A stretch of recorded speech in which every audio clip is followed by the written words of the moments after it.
Asia or Thailand specifically developed and is developing in a much, much faster pace across the board than anywhere else in the Western world. Meet Peter Kopitz. At a time when everyone wanted to move to America, he left it behind and chose Thailand, where he's now lived for 26 years. Peter helped build Zalora Thailand, part of one of Asia's biggest online fashion companies, and led more than 800 employees. And then he was ordered to fire half of them. That experience changed his approach, so he later co-founded one of Southeast Asia's leading e-commerce companies, focused on sustainable development instead of growth at all costs. We discussed what Westerners get wrong about Thailand, whether Bangkok is still good for expats, and the brutal reality of firing hundreds of people in a single day. I'm Chernov. I host raw conversations about wealth, global mobility, and mastery. What do you think the biggest misconceptions about Thailand in the West, like in the US or in Europe, when you, like, for example, when you explain like about your life in Thailand to people who never been there or who've been there but only for vacation? What they don't get about the place? Well, I would say if somebody has never been there, and especially more like North American, they definitely have the big misperception that Bangkok is like a, not big city, but let's say more chaotic city, right? Not very modern, not very organized, not a place you would work or open up a business. In a way, a lesser city than maybe from like some cities from their own country, and that's a big misperception. So when they come here to Thailand first time and then they drive into Bangkok, they're gonna be like, whoa, what's going on here, right? Yeah. I guess it's similar to China as well, but China is more known now that all the cities are like bling, right? And like big metropolises. But here in Bangkok, maybe it's not that known. So I think it's all quite, for a few people as a tourist, they arrive in Bangkok first time, they're gonna be shocked in a positive way, like, wow, this is much bigger, much more developed, right? Much more luxurious, right? Than I expected. Of course, you have the chaotic part still here, no question. You have the traffic for sure, but it's a mix, right? And I think that's a big surprise how big of a modern city Bangkok is, especially in some areas. I think that's definitely quite a big surprise for foreigners who never came here or that went straight to Phuket. I mean, let's say I know from Europe, same as from Russia, there's a lot of direct flights. So people never come to Bangkok, right? They go straight to Phuket as an example, or maybe Samui. And there, of course, it's like more like island life. So then, again, they don't know Bangkok or Thailand, right? So their perception is still, oh, okay, Thailand is a place I go to the vacation, right? Go to the beach. That's what they think. But they never think about Thailand necessarily as a place to live, right? Or work, work as a job, or start your business. That's newer. I mean, I think it's more, I think 15 years, 20 years ago, most people would never think that. Now, of course, Thailand is extremely known for, I don't know, digital nomads, right? As an example. So now it's a little bit more known. When you now say, okay, let's say somebody says, oh, I went to Thailand for 1 year and tried to, I don't know, do my startup here, right? Or whatever it is, right? People are like, okay, makes sense, right? So now it's a little bit more accepted, more known, but that's also pretty new. Definitely 10, 15, 20 years ago, that was not the case, no. Did not exist. Yeah, and like, so to speak, Bangkok is the most visited city in the world last year. Totally, exactly. So it's like, people know Thailand, I guess. But again, I guess it's a different lens for people who come as tourists to Phuket or to Koh Samui. Is different versus like living in Bangkok. And also I guess it's different lens for locals who live here and maybe not so working, like not very high paid jobs, I would put it this way. Because I'm actually interviewing the guy, interviewing him tomorrow, and he made this point on like people see like how Bangkok is great, especially if you live in like Sukhumvit area, but Bangkok is for local people. For example, there are hospitals which are great, in Bangkok, and they're like really like they rank in top like 5 or something in the world. But there are local hospitals. Local hospitals. If you go in Bangkok, you gotta wait. So people arrive like at 5 a.m. And then they wait for the whole day to be treated. But if you have money, so you go to Farang Hospital and you pay, and then you'll be treated straight away. So I guess it's a very different lens for. Totally agree. I mean, but I think the difference is Bangkok is not Thailand. No? I mean, people think Bangkok is Thailand, but Bangkok is in a way more like Singapore itself, right? It's like a metropolis, a metropolitan area that is not necessarily Thailand, right? That's why if people come in and think, oh, I don't know, average salaries, right? upcountry versus Bangkok, of course, night and day difference, right? Facilities, hospitals, infrastructure, everything is night and day different. So it's a big difference if you live in Bangkok or if you live anywhere else, actually upcountry. Upcountry just means anywhere else in Thailand, right? It could also be in the beach, could also be in Phuket. Although, of course, there's more money, so they might have also decent infrastructure to support, let's say, I don't know, hospitals, right, etc. But I would say otherwise, I always see Bangkok as a place, as a country of its own in a way. That's why if you really look at Bangkok itself, right, if, I mean, you probably also read all the time these rankings, right, that even now I've seen that on some measures, Bangkok is now also kind of like moved into the top 10 most expensive cities in the world for expat to live. Most expensive. And I get it, right? Because now, let's say, if you want to live a good, luxurious life, it's expensive. It's equally expensive to a lot of places around the world. Can you still eat cheap on the street? Can you still find a very cheap condo? Absolutely. Even in Bangkok, right? Yeah, you can. But not in all the main areas here. If you want to get a very nice condo, they're definitely not cheap anymore. Restaurants, same thing. Restaurant prices, they definitely, I mean, they're same as any other big city around the world. In many areas, I would say even more expensive. So yeah, and then again, you have to get insurance. That's also more expensive, right? Hospital, okay, that's maybe a little bit cheaper compared to the top hospitals overseas, right? But overall, living in Bangkok, well, maybe Singapore is an exception, right? It's extremely expensive, right? But if you compare it to most other cities in Europe, if you want to live a certain lifestyle, it's definitely not the cheapest anymore. But the good thing is, at least you can live that life here now. So that's the difference to 20 years ago maybe, that didn't really exist.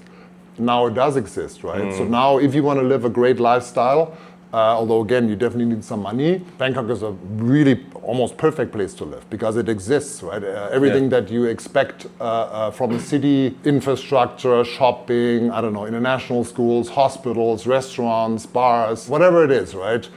It exists and is arguably among the best in the world, right? Definitely price value-wise it is, not cheap, but again, you have that kind of environment here. Yeah, true. Actually, like when people say like Singapore is expensive, it's true, but also in Singapore you have options. For example, you can go to food court and have your like noodles for like $6-7 Singapore dollars, which would be like four US. Right, exactly. So you have options. Like public transport, super cheap. If you buy a car, it's super expensive, but public transport is great and cheap. For locals also, there are HDB. HDB, it's like the properties built by, subsidized by the government, built by the government. So it's much cheaper than like condo. So there are options. If you stay in Marina Bay Sands and you go to Marina Bay Sands for like eating out, it's like very expensive, but it's actually there are options in Singapore as well, which people don't know. Compared to, let's say, London, we spend like a week in London, and like you cannot eat cheaply there. You cannot. It doesn't exist. You go, okay, McDonald's, like some not a great food you can have fast food, but there are no like good and cheap options to eat. Public transport is very expensive. Everything is basically like inflated, so there are no options. It's only like only expensive options. When I travel, my phone becomes almost everything. It's my map, taxi, translator, wallet, and the only way I can reach out to people I'm meeting. So reliable internet is a must. And in my experience, the easiest way to have it is to go with an eSIM or something even more advanced, such as Holafly plans. It's a monthly eSIM subscription that keeps you connected to over 160 countries with just one eSIM. You install it just once and you don't need to buy another eSIM every time you cross the border. They have two options depending on your lifestyle. Light with 25 GB per month and unlimited with unlimited data and even the phone number from UK, US or Canada to receive SMS. Both plans also come with hotspot. There is also an always-on benefit. Even if you cancel your monthly plan or your Holafly eSIM is no longer active, you'll still get 1 GB of backup data per month in 70+ destinations. Just keep the eSIM installed on your phone and you'll never be completely disconnected. Go to holafly.com or click the link in description and use code MAXCHERNOV to get 5% off eSIMs and 10% off Holafly plans for the next 12 months. You have like German trades and American trades probably, but what like Thai trades you added within the last 26 years? Oh, okay. Good question, actually. Well, I think in Thailand, it's mainly on the workplace, I assume, right?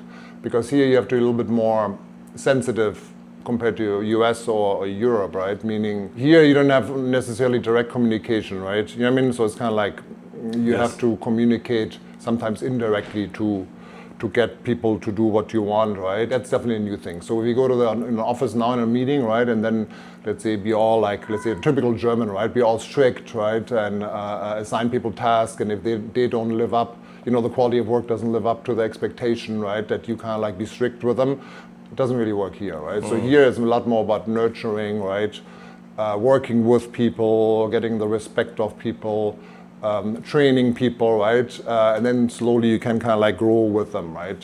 So it's very, very different to, let's say, in Germany. I think a lot of Germans, they couldn't work in this environment here for sure. It would be too frustrating. They want things to happen quickly, right? The teams to be in place quickly. Here it takes time. That's probably a big one. And then in general, here, like as an example, maybe that's a point where I'm still very German, like punctuality, being on time, right?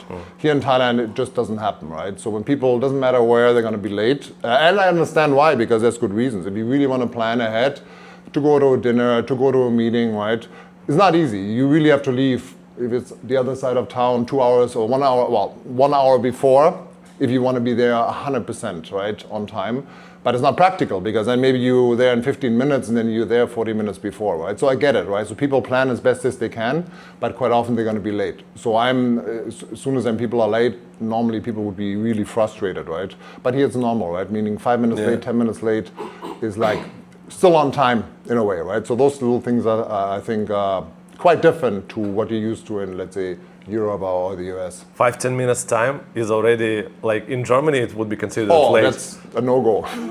I mean, in Singapore is also like quite in the middle of like Western, Eastern, but 5-10 minutes late in Singapore is like, yeah, okay, whatever. Right. It's not a huge deal. Right. know? So it's fine. Right. But for your background, 5-10 minutes is like, okay, it's late. How you adapt being like German and like growing up in the US, how you adapt to the Thai culture and Thai way of doing things? Right. Well, I guess after a while you get used to it, because of course you have a lot of Thai friends, etc. So you automatically, I guess, it doesn't bother you as much. The punctuality workplace, it still bothers me, so that's definitely a point where I'm still not over it. But otherwise, there's this saying in Thailand, kind of like sabai sabai, that means just be comfortable, right? Meaning, don't take it too stressed, and that applies to everything here, right? Even at, I don't know, when you're in line at the store somewhere, maybe in Europe or in the US, people would already get nervous and complain, hey, how come there's nobody here, right? But in Thailand, people take it a little bit chilled, not as serious, right? They don't take everything as serious as maybe Europeans or Germans would, and that's probably a good thing. That's why probably here people are much happier and have a much better, happier life, because they're not constantly, worried or, like about little things that maybe don't matter in life. Do you go to the US and Europe often? Yeah. Yeah? What do you see? Like, you have this helicopter view, because living in Asia for so many years. How do you see the changes that you see in the US or Germany or Australia? Well, I think, how should I say, Asia or Thailand specifically developed and is developing in a much, much faster pace across the board than anywhere else in the Western world. So I grew up, as an example, partially, right, in California, in San Jose, which is Silicon Valley, right? So I spent quite some time in that whole, let's say Bay Area, San Francisco. Yeah. Now when I visit, and I visit fairly often, every 2-3 years, it looks and feels identical to the 80s. It's almost like they didn't move on. And all my friends who also studied at that time, I mean, I hear that a lot. It didn't improve. I mean, obviously we know the problems they have in cities like San Francisco. I mean, how bad it is in some cities like LA or San Francisco, meaning homeless, right, drug use and all that. That is crazy. That didn't exist back then. But I'm talking about in general, right, meaning the city itself, right, it looks exactly identical to the 80s. And that's kind of like shocking to me. Europe, similar, but there are at least some improvements, because in the 80s, US was the best, right? The most developed, like the most flashy cities in the world. Everybody wants to go there, right? Europe was kind of boring, old school, right? So again, maybe US completely stalled, didn't change. Europe changed a little bit, so it gotten a little bit better.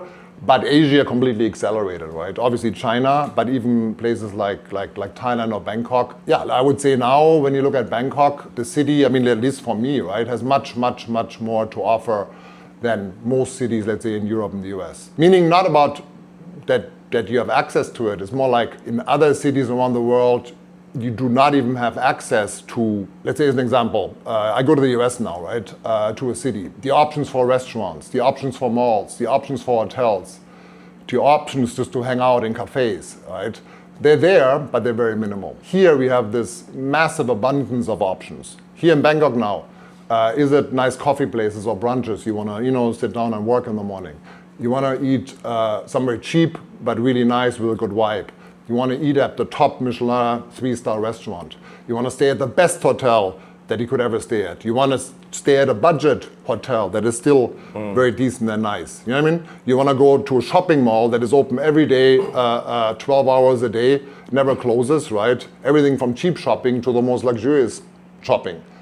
You have all that here in Bangkok. More than I would say, more than in any other city in the world. And that doesn't exist. You go to San Francisco, or of course there's some pockets, of course New York as an example has some of it, but I think still Bangkok has more options and better options than most cities in the world, I might say. Do you feel like Thailand now the growth is much slower than before? Like GDP is not that fast and the population, Asian population, that type of problems.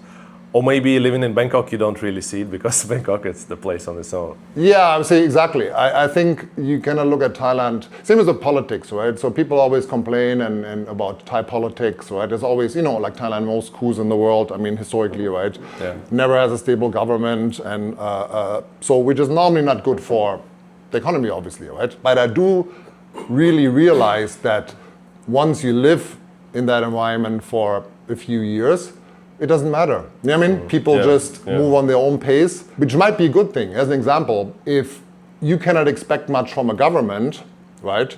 Yeah, then you do things on your own. You know what I mean? And I think a lot of Thai companies, even the top companies, they have done that.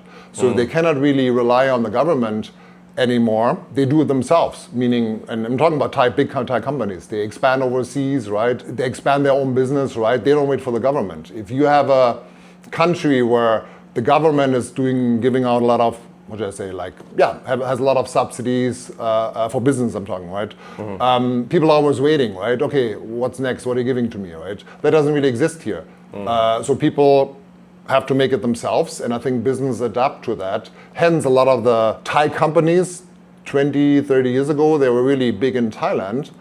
Now they're big in a global stage. Some of them leading in the world, right? Across the board, right? Agriculture, hotels. There's so many examples of Thai companies who are among the top 10, let's say, in the world, or even leading. And I think that's probably one reason why they gotten there, because they've just done it themselves. I think the Thai government, not saying they're not doing anything, I think they also improved quite a lot over the past 25 years. But ultimately, all the policies are very, it's very focused on their own base, right? More like populist policies. You know what I mean? They want to keep the people happy, you know what I mean? And the majority of money is spent in those areas. Not saying that all these things are not bad, not good for the economy, right? But they're not necessarily good for business. Behind me is one of the most ambitious new developments in Phuket. And the person behind it is my good friend Vadim. He's been in a real estate development for like 20 years. And he's building this project with his company Villa Carty Group. So I invested in his previous project. I bought 2 apartments in Layan Green Park. Not because Vadim is my friend, but because I saw the progress and that they are delivering. So this project is called Layan Verde. It's a $500 million development in Phuket, in Bang Tao area, one of the most fast-growing areas in Phuket. This is freaking unique project. It's surrounded by the jungle and it's gonna be integrated in nature. One of the projects Vadim was inspired by is Marina Bay Sands in Singapore. The master plan of this project was created by award-winning international studio with 40 years of experience, and the landscape by one of Thailand's leading firms. It's going to be a hotel-style management. It's going to be run by Dusit, very well-known brand in Thailand. So Phuket is no longer just a holiday destination. Like for us, for example, live in Singapore. I come here 4 hours door to door, and here you go, you're enjoying Phuket. At the same time, you can rent it out. It's managed by the guys, by the company. You don't need to do anything. I really can recommend to look at this project, Layan Verde. It's not a financial advice, I just sharing my experience, so do your own research before making any investment decisions. But if you're considering buying something in Phuket, take a look at this project. We will leave a link below and the QR code on the screen. Just make sure you tell them you come from Max Chernov YouTube channel, and you will get a special treatment from the guys. And perhaps one day, this mini city of the future can become your home, and we're gonna be neighbors. Tell me your experience like running business here. So you have a lot of like vast experience of doing like working for a company and then doing your own business. Maybe at a high level, what's the like the main things that like let's say our viewers should know about how to run a company, how to run a business here? Well, I think if you starting your own business, right? Well, the whole setting up everything now is a lot easier, right? So 20 years ago it was extremely difficult, let's say, to set up your business, regulatory hurdles, right? Investment criteria, Thai labor hiring criteria, not easy, right? So it was very, very difficult. Hence, only the big companies came here. Now they did change quite a lot, right? So now, if you're an entrepreneur, you want to set up in Thailand, you have all the options, right? You can get a licenses, you can set up a company, you can even hire foreigners. With fairly, I mean, the limitations are there, but it's fairly easy, let's say. You can get cheap office space, so everything is there, right? Infrastructure obviously is great, meaning internet, whatever you need. So it's a good place to, let's say, set up a company, but it really then depends on what you're gonna do with it, right? Meaning not necessarily all, how should I say, type of startups succeed either, right? Because if you, let's say, as an example, open up a company and you want to be in fintech, right, or maybe AI, just to a couple of hot areas, right? Thailand might not be the best place because you also, what should I say, like maybe it's easier or better you set that up in Singapore, right? Demand is there, early adoption is there, fundraising opportunities are there. That's a little bit more difficult here. Meaning Thais maybe are a little bit more not early adopters, right? Raising money here, let's say seed funding, VCs, right? Venture capital is very weak here in Thailand, right? Compared to, let's say, Singapore as an example, or overseas. So it's not necessarily like Thailand is the best place if you want to, as an example, set up your own company. So you really have to, let's say, understand the market before you open up a company here. Not just because it's cheap, right? And it's nice and it's, the infrastructure exists, that's obviously not enough. So that, and I've seen it over the last 15 years. At times there were tons of startups, a lot of entrepreneurs coming, even at that time more VC money, let's say, flowing on the market. Same as, by the way, other markets like Indonesia, Singapore, Malaysia, Philippines, yes. But I would say majority of them did not succeed. So they followed up after a while for the reasons I mentioned earlier. I heard stories about like these early years of Rocket Internet. Like the culture was like very, very aggressive, yeah? The energy was there. How would you explain this time? And maybe as an example, you can give some stories like to show how was it back then? Well, it's just the pace of it. And the thing is, and that's also one reason why I joined, is kind of like, because I knew, again, there were similar ventures also in other markets before Southeast Asia where Rocket launched with similar models, right? Like Turkey as an example, they also have like a Lazada type, a Zalando or Zalora type business, right? And again, when they started here, it's kind of like you got almost like a blank checkbook, right? Of multi-million-dollar, right? And an equity stake and a salary, right? And not full reins, right? But a lot of leeway how you're gonna run and scale the business, right? And that was crazy, right? So it's kind of like you literally start, and the instructions was grow at all costs, that's it. And no expense didn't matter. And then it was literally like the first KPI was, okay, you go from whatever, right? 10 people or 50 people to 500 people to 1,000 people, and that was the KPI. So you hire like crazy. That was the main KPI, right? Initially, right? Before even, well, it was along that side then when the platforms launched, right? And then of course there was sales and orders, but also at all costs, right? Meaning it doesn't matter if the orders were profitable or not profitable, it doesn't matter. It just had to grow and grow fast. But I think probably the best example how brutal it was is, Yeah, maybe. I was just talking about the hiring, right? So one of the top KPIs was to basically hire people across all levels, right? At levels in seniority, but also is it in the warehouse, marketing, buyers, right? Across the board, right? So at that time, probably Zalora already had 500 people, probably more than that, right? But at some stage, the call came and from the founders, who are in Germany, obviously, right? Rocket Internet founders, who said, you know what, you've grown now, right? And you have the people in place, but nobody can hire that many people with only A talent, right? So I'm sure you hired a lot of probably C and D talent. But we didn't have time to kind of like assess this. So what I want you to do is like fire 50% of the people. And that was the instructions. So then we really had to go back. Yeah. And within, and I remember it was called, or we named it Project Colon Cleansing. And we made a big list and ranked all the people because of course we wanted to be fair, right? Based on performance, right, and whatnot. And of course also salaries, because some people were also sent from overseas, tons of them. They were called entrepreneur in residence, so they're highly qualified people, but with no experience, right? Mm-hmm. But some of them also got quite high salaries with no experience, right? So a lot of them were also pushed in these ventures, and they came like, they were sent from all around the world. Almost like every week there were a couple who started and said, hey, I'm here from Rocket Internet, I'm starting here. And be like, okay. Anyway, and then we had to go through that, let's say, getting rid of literally almost half of the staff we had. And that was so brutal because, well, that took, all of our time, that's one. It completely interfered in the business, right? But more importantly, imagine, Thailand has very strict labor laws, extremely strict. And the directors of the business, which was me and let's say my fellow co-founders, there were 3 initially, then it was 2. We were directors in the company. And here in Thailand, directors are personally liable for salaries. Okay. So even if the company is bankrupt, director is liable. And we knew the numbers, right? How much money in salaries they were, right? Yeah. How many people were there? Like I don't know, 800 at least, I would say. Wow. Probably even more. If you include the warehouse, even more probably. Wow. Okay. There was only Zalora at that time. Yeah. So anyway, so what happened is we went to execute that plan, but then of course we were hit with tons of lawsuits, right? From everywhere, mainly actually from the Thai side. Of course, the foreigners, they knew, right? So they're those people who were let go and then started great businesses and became great entrepreneurs, right? But a lot of them, especially on the local side, I'm sure it's the same as for the other markets.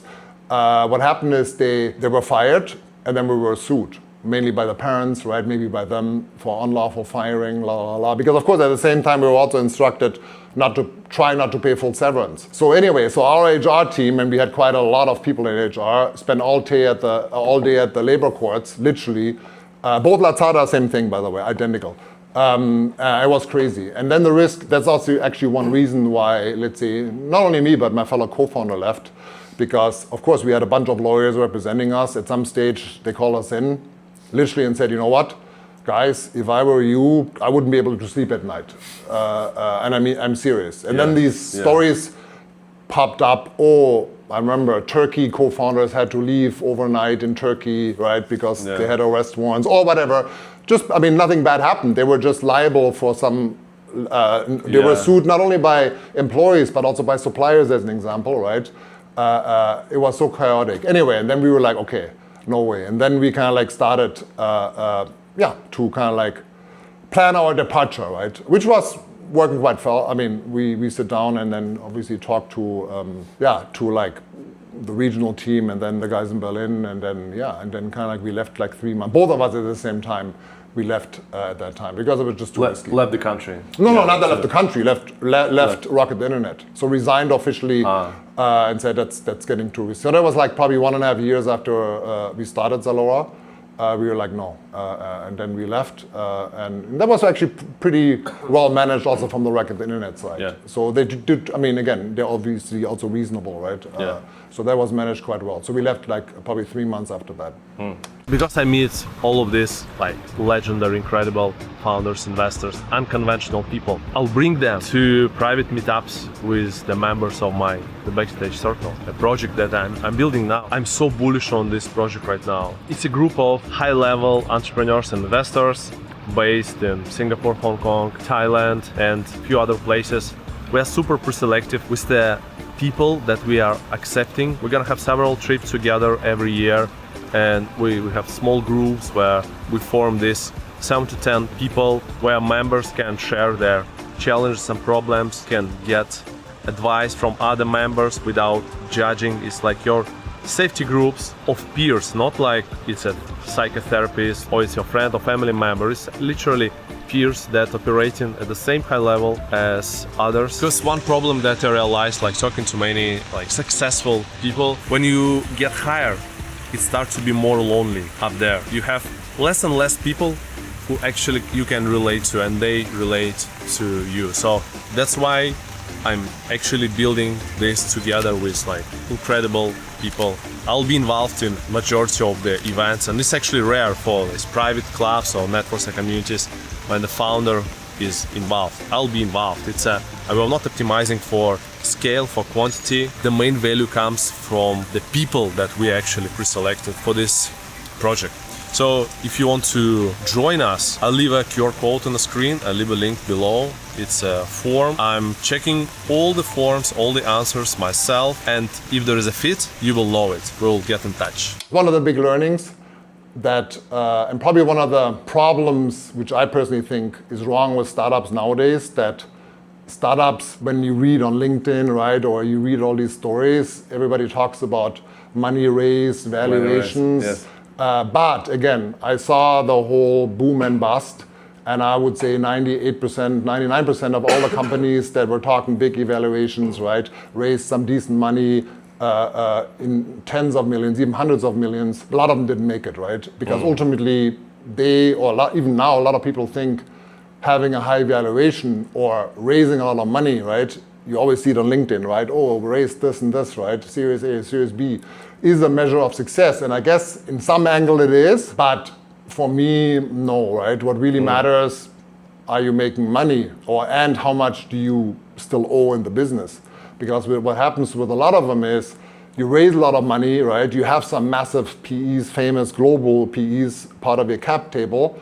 But what happens in the end, your shareholding becomes very, very, very, very small, right? And then in the end, you're becoming an employee, right? Because you're not really in control anymore. And technically, your investors are in control, which might not be a bad thing, but can be a bad thing. Yeah. And then the problem is, if you raise a lot of money, personal opinion, you also then have to invest that money because the investors expect growth.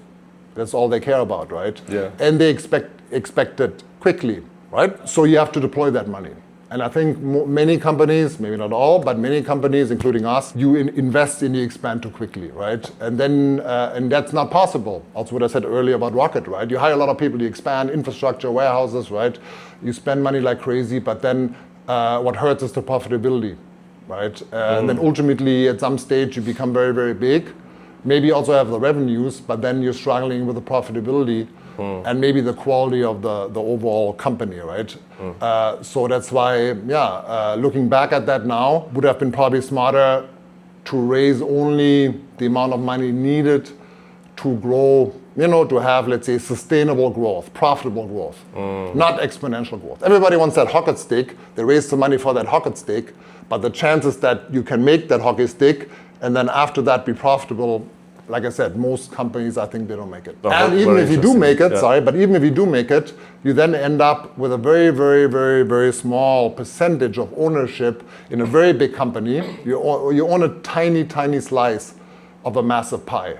But in many, many cases, I personally think the other way around, right? You own a huge slice of a smaller pie. Because then, number one, you're more in control because you own it. And probably financially also better off. Some people would argue that like the exit with the small share, but from a huge company is kind of probably better in terms of their personal gain. Honestly, I don't think so. It might be better for PR purposes and it looks better on paper, but no.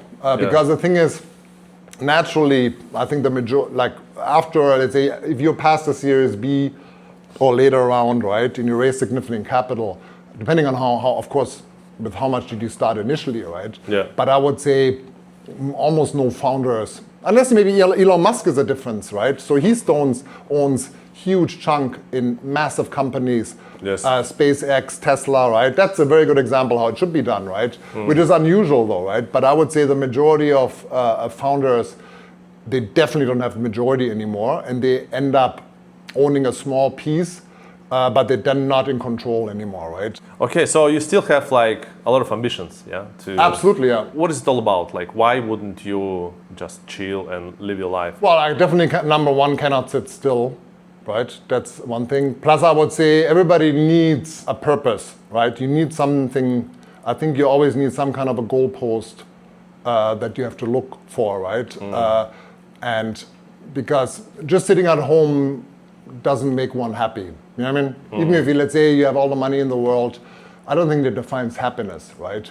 I think in order to feel happy, you have to feel some pain first. Meaning, which is logical, right? Meaning, whenever you have pain, you're gonna feel much better afterwards, correct? And pain can be a challenge, right? A challenge at work, as an example, right? But I think you need a purpose, you need a goalpost, and you have to feel some pain to make you feel better the rest of the time in your personal life. And that is, of course, running a company, building a business, right? With all the challenges that come with it. Yeah, and as an entrepreneur, you kind of create this pain for you. Yeah, This kind of, yeah. but it's what it is, right? Because you have challenges, and then while solving the challenge, you feel good about yourself, right? Because it's a little bit like, people always say, checking things off a task list feels very good, and psychologically is actually very good for you because you feel you achieved something, you've done some work, and it's done, you feel good, right? And it's similar in a way, I think, right? So you face challenges, you overcome, you feel good about yourself. You know what I mean? And I think that's important, I think, for anybody, no matter if you're poor or you're middle class or you have a lot of money, it doesn't matter. For everybody, it's on a different level, but it's the same concept that applies. Hence, the happiest people are also not necessarily the people with the most money. You know what I mean? So maybe money does solve certain problems, right? But it doesn't necessarily mean it makes you happy. Yeah. It makes it easier, Yeah. but it doesn't necessarily make you happy. What are like, you have 2 kids, which are like not adults yet, but not like between teenager and adult. Right. What do you teach them? What's like maybe the main principles that you want them to learn from you, that you pass to them? Okay, now it definitely changed a lot because of AI, right? Yeah. So now, normally, I would say things like, okay, you do what you're passionate about, right? You know what I mean? So you find a hobby, let's say something that could be your hobby, something that you want to do every day, and if that becomes your work, you're going to be happy while you're at work, then you're going to be successful, correct?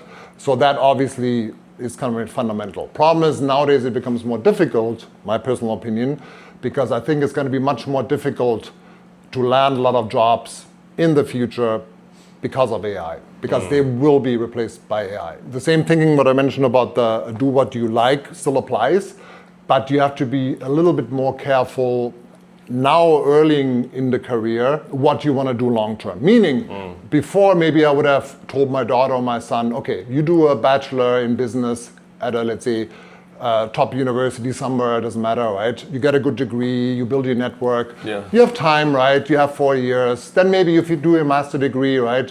And then when you know, okay, I want to go in banking, I want to do this, you do it. But now, I don't think, let's say, they should do 4 years, a bachelor of something very general, because the majority of jobs, I think, won't exist in 4 years anymore. So, meaning they have to really know already now which way at least they're going, right? And what the end goal is. And the end goal, also my personal opinion, is you either have to be an owner of the business or a shareholder and benefit from the growth, not just an employee, a high-paid employee, let's say, or you do have to do something with a practical aspect, you know what I mean? Something, you know, like a trade, you know what I mean? Like everything dealing with people or doing something with the hands. AI for now it's not going to take away. In the future with robotics maybe, but of course that's also a safe place. Let's say you're a doctor, right? You still need a doctor to operate, etc. Long term, maybe you have AI also analyze you and the robot repair you, right? But for now you still need a person, right? So either, like I said, you become an owner and you have to think about that early on, no career ladder to get there. You have to be an owner early, or you do something with a real practical aspect. So in as an example, my daughter wants to do psychology. For now, that's still very relevant. A lot of people now, even only with AI, have a lot of problems. In general, there's a lot of people want to talk to somebody, right? So of course, if you're a psychiatrist, that's not going to go away anytime soon. Even if AI at some stage will do that, I think people want to talk to a person, right? So okay, that's for now pretty safe from AI. You know, there is a censorship on YouTube, so I cannot share all my raw opinions and thoughts and insights from meeting billionaires and like high-level operators here on YouTube. But I can do it on Telegram. So if you want to see the backstage from my interviews and very fresh, raw opinions after most incredible people I meet and how I run this YouTube business, join the Telegram channel. QR code on the screen or link below. Let's say for my son, who likes business, I want him to, instead of learning business and then start as an employee and work himself up, learn directly how business works, and at the same time in parallel or right after set up his own company and actually become an entrepreneur and actually be a shareholder or an owner in his own company. Already now, not wait until afterwards. Already now, yeah. Using AI and like that. Yeah, because the thing is, the problem also from us, let's say previously in businesses was always like, okay, let's say I'm not necessarily a tech guy. So let's say you need a tech guy. Let's say you want to launch a platform. So very likely, maybe you have a co-founder. Let's say you're 2 people or 3 people. Maybe you have one business person, soft skills, right? Goes out, raises money, etc., right? Pitches the idea. Then quite often you have a tech guy. Yes. Or maybe then a finance guy. They're complementary, correct? But nowadays you don't need the tech guy anymore. You don't, right? Because of AI. So now you can actually do it almost yourself. Even the financial part, you don't need the finance guy anymore. You know what I mean? Because the AI takes that away, the majority already. Marketing, maybe, okay, you need a very senior marketing person or even a co-founder for marketing. It's very, at that time earlier, it was always difficult to, not picking, but you have, let's say, 2 co-founders, normally 3 max, right? Who are these people? They have to complement. Nowadays, again, all that is being taken away already now with AI. Imagine in 4 years, you know what I mean? Yes. So now I think anybody can start a business just themselves, right? They don't even have to raise a lot of money. They can do the majority of the task, at least for that MVP phase when they launch, until it becomes a business that works. Let's say after you go to market, a big chunk of that you can already do purely with AI nowadays. And that wasn't available 2-3 years ago.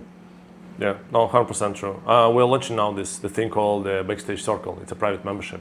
So basically it's like the private membership for investors and entrepreneurs, for like high-level people, like focusing on Asia. When I launched it, basically, I spent like maybe 2 weeks. I locked myself with ChatGPT, with the pro version, and I just discussed back and forth. And basically I had rough idea of the project, but then after 2 weeks, I got like the whole execution plan. Just using me, and okay, I have some experience. I asked some people questions, but 80% of the work was done with just ChatGPT, which is like freaking incredible. It's crazy, exactly. It's crazy, yeah. And imagine now what happens in the next 4 years, right? How that will be. It will be, nothing that you can see now. That's why now also for my son as an example, which is quite interesting, he's studying in Berlin, yeah, and they have a university, well, coincidentally also Rocket Internet involved. So they started this university in Berlin with a bunch of top startups there, big ones, yeah, like Trivago, Zalando also involved, which is, you're doing a normal bachelor degree in entrepreneurship and management, but there's no lectures, and the whole 3.5 years studying, you actually have to build a startup, and then they have these mentors / professors come, and that's the class on the side. And then you finish with a bachelor degree, but you also obviously hopefully finish with an actual company. And if you didn't finish with a company, then of course then you have all the tools because you already built one, right? Even if it was not successful, you already have all the tools to basically start one. So for that I'm quite excited because I think that's a very new approach to higher education, and I'm very, very excited for that because again, that's the skills you want now when you study. You know what I mean? Like it has to be practical, hands-on, not just pure theoretical lectures. What's the meaning of life for you? Meaning in life is you have to have a purpose. You have to have something you work towards to, you believe in. You know what I mean? Some kind of a North Star that guides you, right? That brings you through challenges. You know what I mean? That makes you, the path is overcoming these challenges. But you need that challenge, that purpose in life. Otherwise you will never be happy.